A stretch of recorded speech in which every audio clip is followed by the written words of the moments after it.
నేను మీకు ఎక్కువ మాటలు చెప్పను. నేను ఒక దశాబ్దం నన్ను చూస్తూ ఉన్నారు. పిఠాపురం నియోజకవర్గాన్ని గెలిపించి నాకు అవకాశం ఇవ్వండి అంటే అడగంది అమ్మైనా పెట్టదంటారు. ఈరోజు నేను శక్తి పీఠమైన ఆ తల్లినే మీ ద్వారా అడుగుతున్నాను, నన్ను గెలిపించమని కోరుకుంటున్నాను. ఈ గెలుపు నా కోసమో కాదు, నేను పోరాటానికి నాకు మరింత బలం చేకూరుస్తుంది.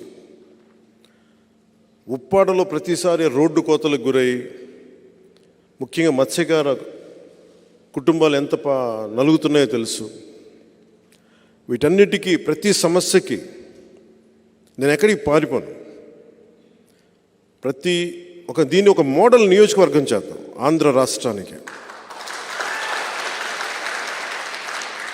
ఆంధ్ర రాష్ట్రానికే ఒక మోడల్ నియోజకవర్గం.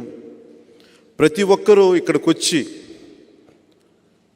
ఇది ఎలా జరుగుతుంది అభివృద్ధి అనేది తెలుసుకునేలాగా ఉపాధి అవకాశాలు కానీ, విద్య అవకాశాలు కానీ, వైద్య అవకాశాలు కానీ, నిజంగా ఒక అభివృద్ధి ఎలా ఉంటుందో ఒక ఎమ్మెల్యే నిజంగా తలుచుకుంటే అభివృద్ధి అనేది ఎలా ఉంటుందో నేను మీకు చేసి చూపిస్తాను. మనస్ఫూర్తిగా చెప్తున్నా. ఆర్థికంగా మనం ఎంత బలోపేతం చేయాలి. ఎక్కడ మహారాష్ట్ర నుంచి వచ్చి అక్కడ రైల్వే లైన్ అక్కడ ఇబ్బంది అవుతుంది, మహారాష్ట్ర నుంచి వచ్చే భక్తులకి దానివల్ల ఆదాయం ఎలా పెరగాలి, వీటన్నిటి మీద నాకు చాలా సమగ్రమైన అవగాహన ఉంది.